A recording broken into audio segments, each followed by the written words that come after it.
વડોદરા જિલ્લામાં 31/10/25ના રોજ પ્રાથમિક અને માધ્યમિક વિભાગમાંથી કુલ થઈને 133 જેટલા શિક્ષકો આચાર્યો નિવૃત્ત થયા છે. તેમને પોતાના તમામ લાભ મળી જાય સરકારશ્રીનો અને અમારો એવો પ્રયાસ છે. તમામ લોકોને ફોર્મ નંબર 22 એલપીસી પીપીઓ જે લોકોને આવ્યા છે તે પીપીઓને બધા જ લાભ મળી ગયા છે.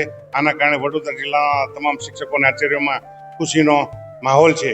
આ એક સમગ્ર ગુજરાતમાં એક એવો પ્રયાસ છે. શિક્ષક જે દિવસે નિવૃત્ત થાય એના બીજે દિવસે તમામ લાભ આપી દેવાય. Thank you.